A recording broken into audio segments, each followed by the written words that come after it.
Well, he's one of the Gold Coast's most successful real estate agents with multi-million dollar properties under his belt. But now Alex Fleri is taking on a whole new market, Hollywood.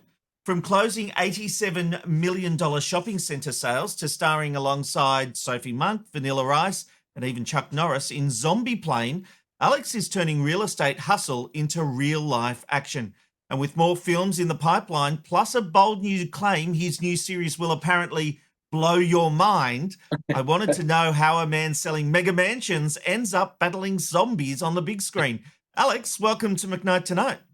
Hey, g'day. How are you, Robert? Good, thank you. Now, talk to me about this movie, Zombie Plane, because it's actually been in the works for a long time, hasn't it? Yes, yeah, longer than we expected or we planned.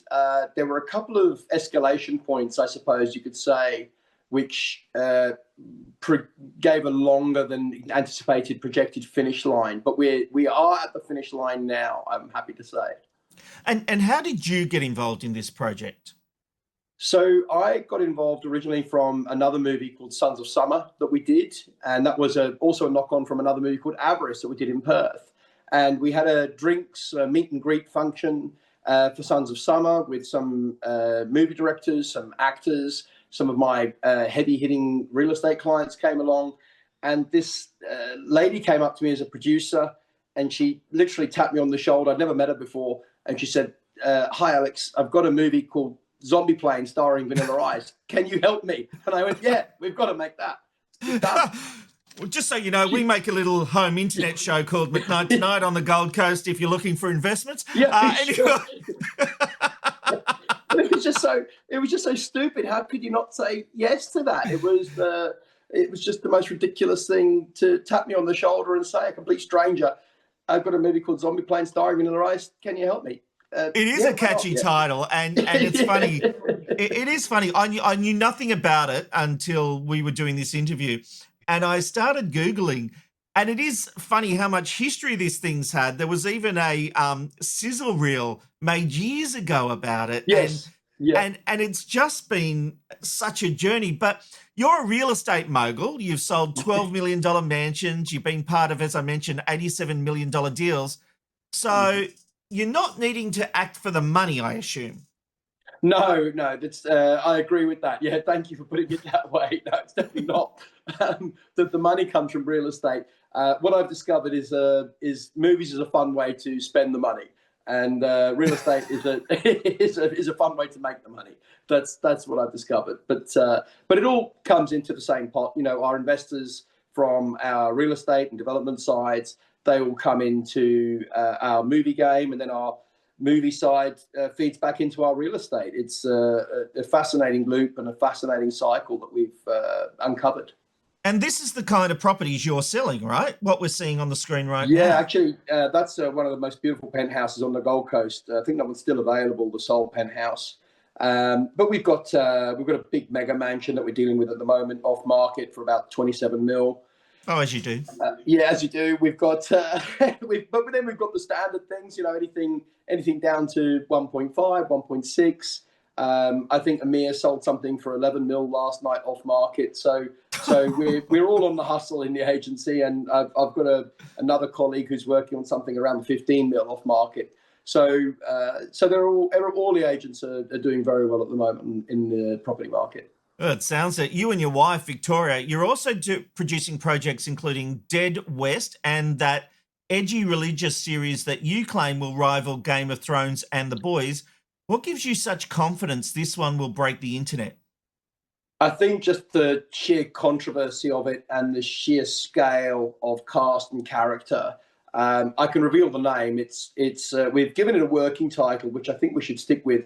And of course, it's another crazy concept like Zombie Plane. So this one's called Nuns with Guns.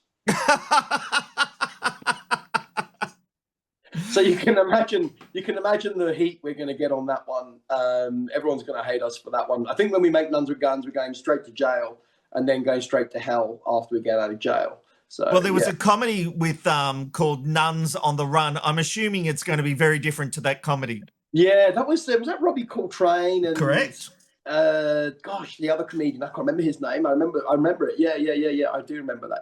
Yeah. No, this is not cute and funny like that. No. Fair enough.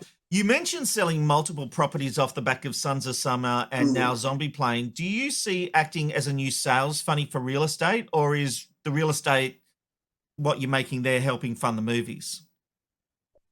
It's a really interesting question, Robert. I think there's a symbiotic relationship that's kind of evolved. I'm not sure which came first, the chicken or the egg, but what I do know is we went location hunting for Sons of Summer, and then from Sons of Summer we've ended up selling I think about 12 properties directly related to that movie, and then that's generated investors and interest and excitement that then spawned the investor pool for Zombie Plane. And from Zombie Plane, I think we've already sold 2 properties directly related to that movie, and it's not released yet. So it just creates this kind of evolving cycle. And I don't think it was planned that way, but it seems to have been the way it's come about. Well, you've even had Kyle Sandilands making a cameo on Zombie Plane, and I know he was up on the Gold Coast during the shoot for that. What do you love about this side? Getting into the entertainment industry? Why? And what are you doing when it comes to it? You're investing. You're acting. What else are you doing as part of it? Yeah. So essentially, we're noted as, I suppose, co-producers or associate producers or executive producers. We certainly don't want to do the brunt of the legwork. We leave that to the main producer or the helm producer. They can have all the day-to-day headaches. My phone usually rings when there's a big headache to solve. But the day-to-day stuff isn't really my remit. So our stuff can be the meet and greets, the introductions, maybe negotiating a deal that's maybe a little bit stuck along the way, freeing up some equity, freeing up some finance, getting those locations done, things that maybe where the producer is just struggling a little bit to get it 100% done, then we'll step in and help that last 5%. So of course we get the glory of the 5%. Scoring the goal, but the reality is a lot of legwork has been done behind the scenes before we even get up to the plate. And are you making money from these movies? Yeah, so interestingly enough, there are a couple. Avarice looks like it's done very well. Sons of Summer looks like it plateaued a bit just because of the timing of the release and the way that it got caught up in the whole COVID and the writer's strike. Yeah. And it was just an unfortunate timing event. So I think, full disclosure, Sons of Summer was a bit of a fizzle because we just got caught up in the wrong timing of it.